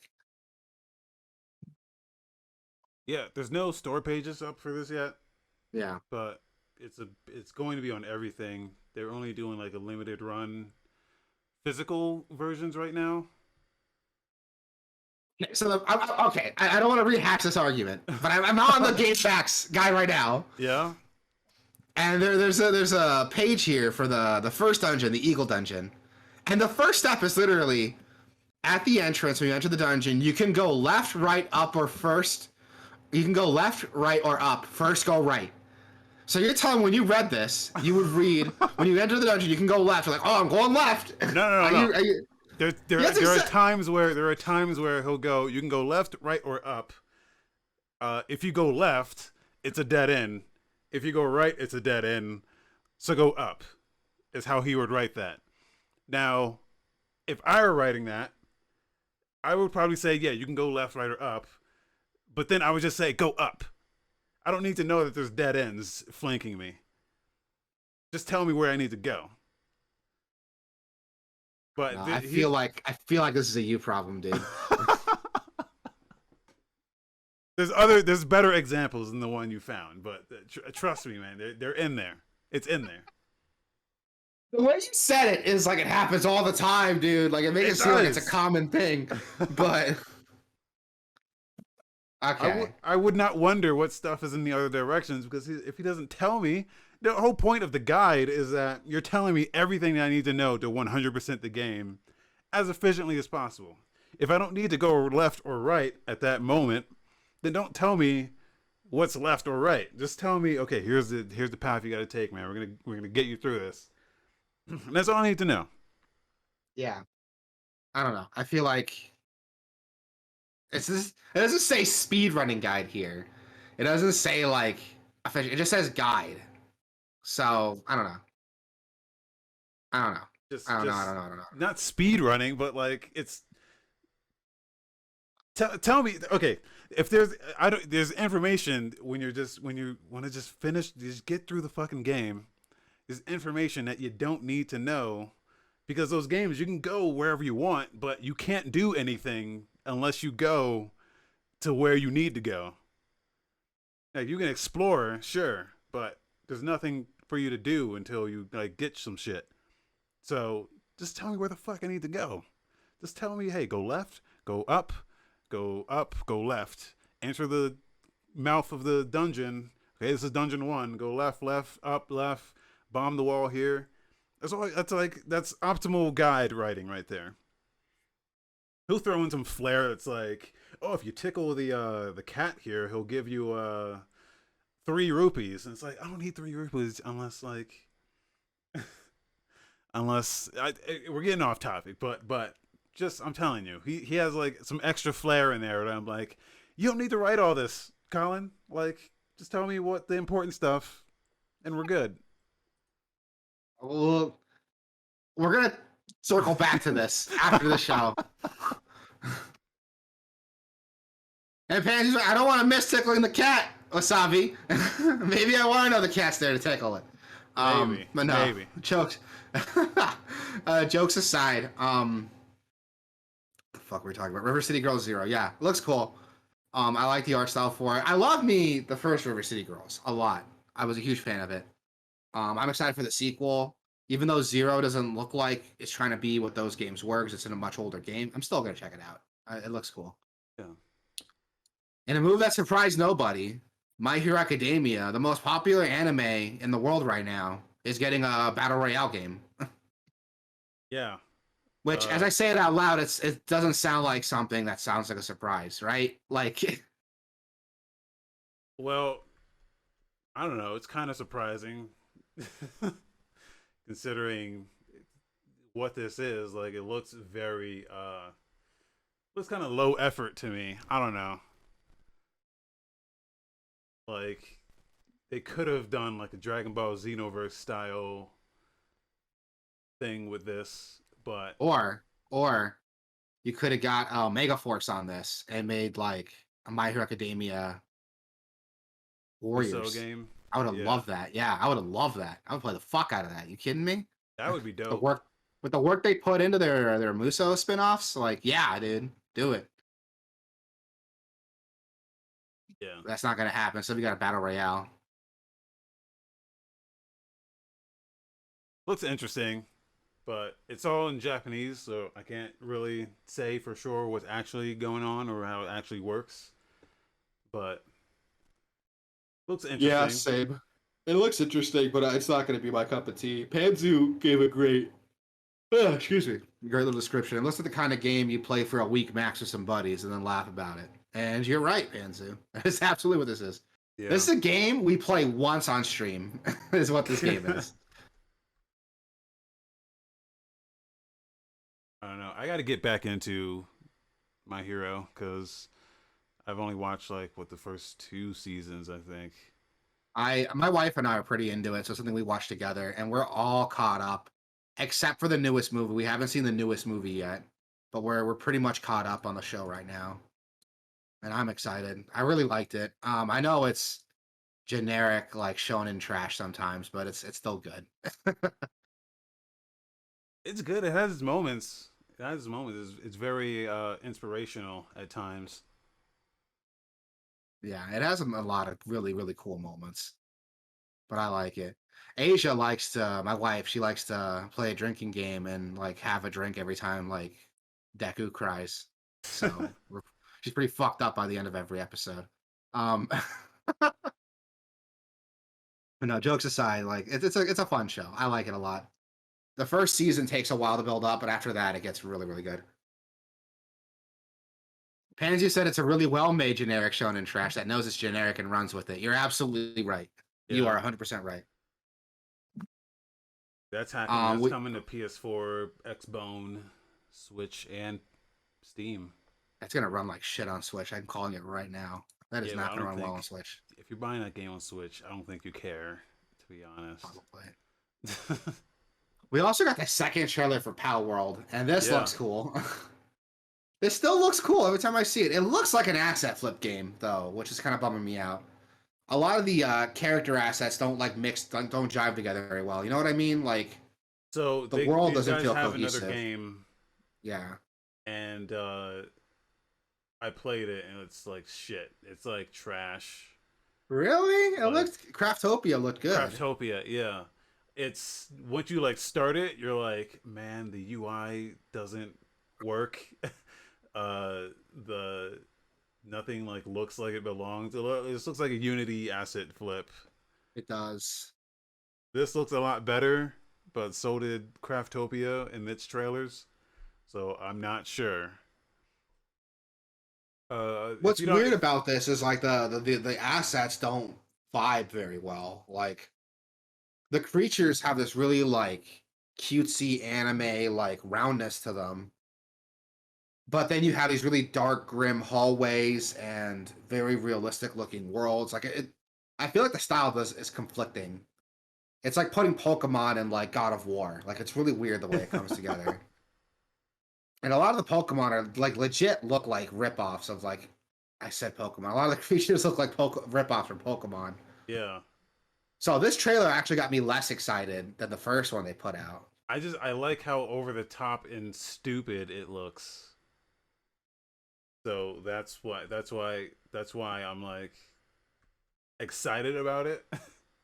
But at the same time, haven't played Craftopia, which it's on Game Pass, by the way. Craftopia is on Game Pass. Get the fuck out of here! Are you serious? Yeah, that's why I'm gonna download that. I installed it for like 2.5 minutes and then deleted it because I was like, "What the fuck is this?" But yeah, so after playing that, I'm like, I'm skeptical of this being any good. I'm super worried about it too because like, excuse me, because the first trailer kind of got me excited.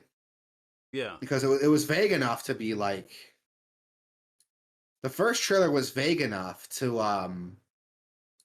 get me excited, and the assets all looked unified. There's a synergy in the assets. I'm gonna put the first trailer up right here. The trailers look very different, extremely different, and that's really got me bummed out how this second trailer looks.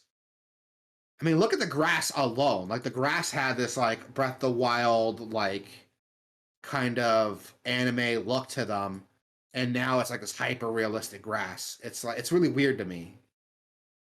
If that's what makes it feel like an asset flip to me.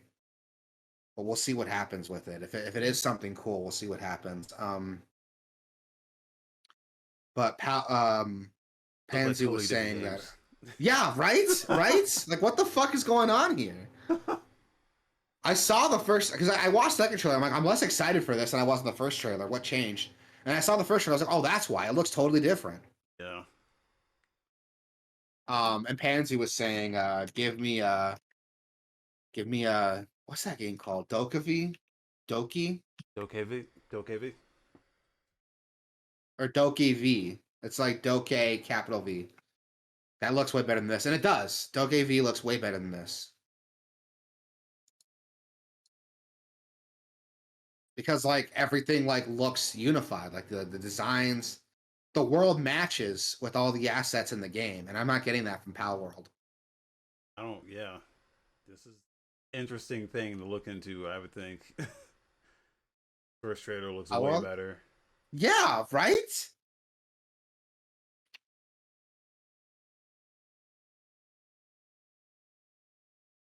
Very interesting. Hold on 1 second. 1 second. I'll be right back. All right. 2 seconds. Keep the show going. But This is the trailer that got me excited for this. I was like, what the fuck? All the misery in these trailers. Yeah, well, especially the scene where they're like in the sweatshop. Hold on, I wanna like this scene right here where they're like building guns. This one looks way better than the one from. They have the same scene here. Hold on. Now I'm gonna just do some live comparisons here. Can you share the chat in the stream with me, or in the Discord with me? Share the chat in the Discord. Not the chat. Sorry, the stream. Oh. So I can see the comparison you're doing. I mean, I guess I can pull up Twitch, but like, I want to see yeah. I don't want to deal with that delay.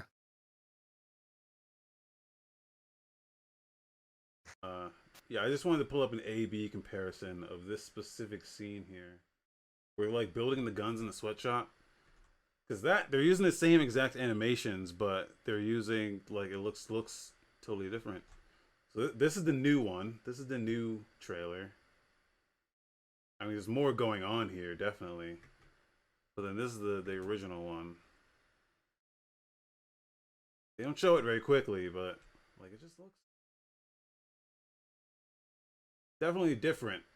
Yeah.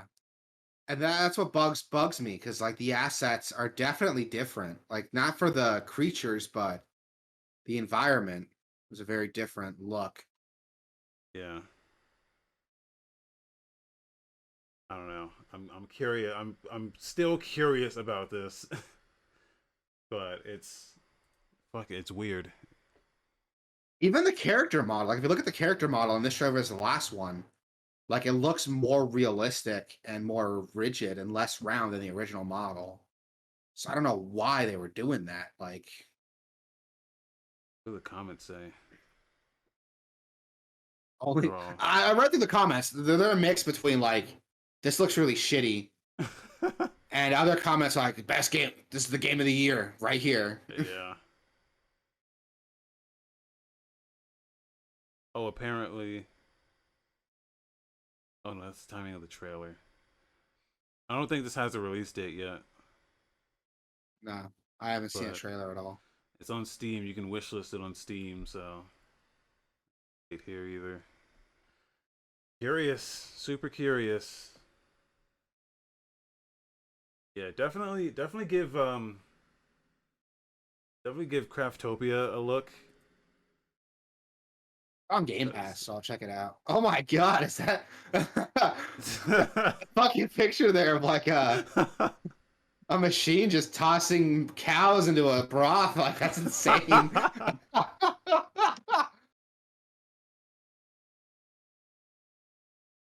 Like, I don't know. There's a huge gap between what you see here and then what you see when you fucking launch that game. I'm just saying.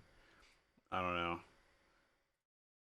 Maybe eventually you get to this, but I don't know. This is what I mean. Look at that picture right there.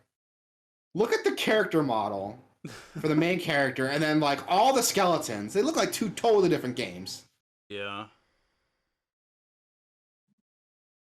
Like, it's like someone pulled the skeletons out of Dark Souls and dumped it into Breath of the Wild. Like, it looks so weird. Like, if you're gonna do an asset flip, don't make it such an obvious asset flip. My fucking god. Like, I'm curious. look at that crocodile. That crocodile doesn't even match. If there's like, I don't know, maybe we should like both install this and just play it and really give it a good look, because it only took me like 3 minutes and I was like, I'm done with this, man. But everything they're showing here looks stupid and fun, though. That's the thing.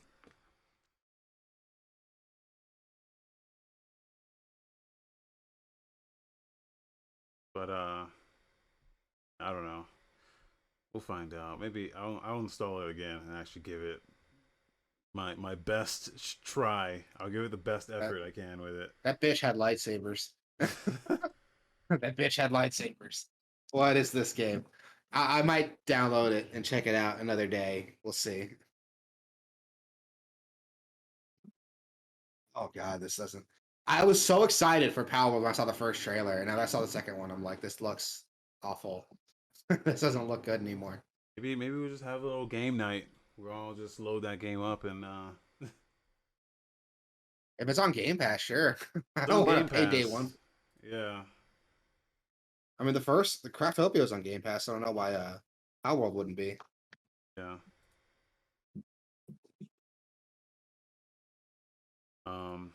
Game releases Tuesday. The Artful Escape hits Switch, PS4, and PS5. I do believe it's been on PC for a little bit now. Yeah. It's a music game by Beethoven and Dinosaur. I know who Beethoven is, but I don't know. Just kidding.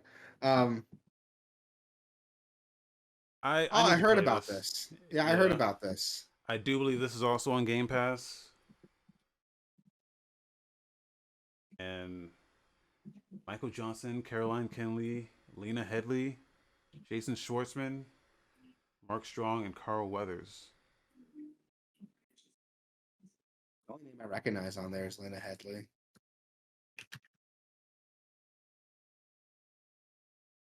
She's she's that one chick from Game of Thrones, the queen or whatever.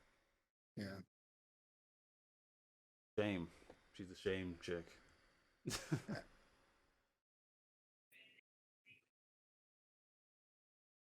Unreal Engine was involved. Yes, they used the Unreal Engine, I believe. Full Escape? Might have been on Epic as well. But looks alright. Looks pretty dope. Yeah, it looks crazy. Like the animation on it looks really cool. Next we got January 27th, Gunvolt Chronicles Luminous Avenger. I don't know if it's pronounced IX or 9. Part 2. I Cross. Oh god, yeah, it would be some dumb shit like that. And it wouldn't even, like, you read like Luminous Avenger IX2. It's like, no, it's actually pronounced Gunvolt Chronicles Luminous Avenger I Cross double. Yeah. Or something dumb like that. I know the X is probably cross. Probably. I don't know what the I would be. I don't know either. But I did play the first Gunvolt Chronicles. I'm on the second one right now.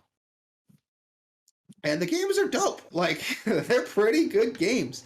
If you play them like how they're meant to be played, they can be really, really good. And the second one plays really well because there's two characters. You can play as Gunvolt and Copham, I think is his name. Copen. And he plays more like a traditional Mega Man character. So you might like that one a little bit more. But these games are fun. These games are real fun. Yeah. Pansu says X. The thing about X in Japan is that it's never an X. It's always cross. Like Street Fighter X Tekken. Street Fighter Cross Tekken. Yeah, I know. And Monster Hunter Generations was called like Monster Hunter Generations Cross or something. It's really weird. I don't know why it's done like that. Yeah, Gunvolt, pretty dope. This looks different though than typical Gunvolt. This looks more like. This is the Luminous Avenger games, which are like a spin-off of Gunvolt. So they're different. Like think Mega Man versus Mega Man Zero. Or no, Mega Man versus Mega Man ZX. Probably a better comparison. You mean Z Cross? Shut up.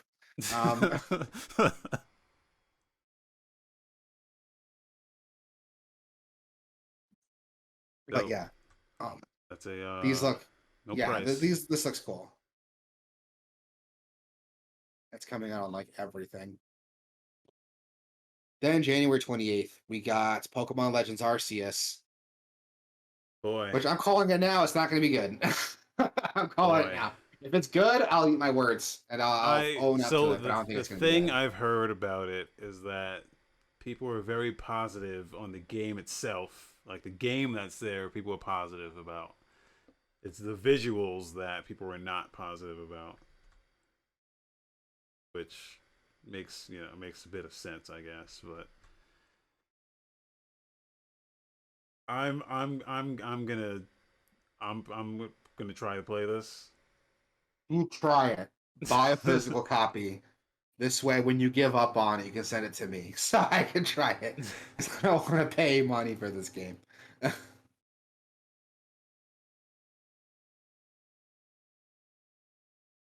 Put Apex in there. What is Apex? I don't think I know what that is. So if that's another thing, then I'm even saying that right. Apex. What about Apex? Apex. Yeah. Can't seek through this video, which is Yeah, this game. It looks. I don't know, dude. I'm calling it now. I think it's going to be a great game. It's just not going to be the big evolution in Pokemon everyone was looking for. definitely not that, but I Yeah, think on definitely its not that. own, it looks. It could be fun. You know, it could Could be have been a fun. Pokemon Snap game. This should have been Pokemon Snap right It here. should have been It would've Pokemon Snap. You're right. perfect formula here. You got a hub world, different missions you take on with different quests you can do in these like areas. Perfect for Pokemon Snap. Would have been perfect. But we'll see. Also coming out the 28th, we are seeing Uncharted Legacy of Thieves collection coming out on PS5, which we talked about earlier, and River City Girls Zero is also coming out for PC, Switch, PS4, PS5, Xbox One, and Series X. So that's coming out and everything as well the same day. Legends Arceus is probably going to outsell both of those games easily the same day, but Definitely combined. definitely combined, yeah. We'll see what happens. But yeah, that's going to be it for the show, man. Yeah. Tell the people where they can find us. Guys, you can go to Gameoverse.com. You can go to Gameoverse.com/Twitch. You can go to Gameoverse.com/YouTube. You can go to Gameoverse.com/Discord. Go to the YouTube. We got some stuff on there. Like our hour-long look at Nobody Saves the World. It's not just a Let's Play. I know people, see shit like that and they think it's like a Let's Play. It's it's informative. It's a very informative video. We're actually breaking everything down and showing you how everything works. So and there's a lot of stuff to it. That game is very mechanically complex. So take a look at that. Yeah. Got a playthrough up of Tales of Arise. That is not informational. As a matter of fact, we're kind of like bullshitting through that game. Kind of like talking a lot of shit about it, but it's fun though. It's a fun game. So we got like 6-7 hours of that game on the YouTube. So if you want to sit back and just lean back and just enjoy that game without having to play it yourself, because you probably shouldn't play it. To be honest, it's not the best game of not the best RPG of 2021. I should say. But that's just my opinion. It's an opinion I share with you too, though. So yeah, but I'm gonna keep playing that. I'm gonna stream Monday, Wednesday, Friday nights, late nights too. So get busy in here. Free Vic Mensa. Yeah, that's it. That's all I got. Yep. Everyone be good. Have fun. Stay safe. And wear your fucking masks. Yeah. Peace out.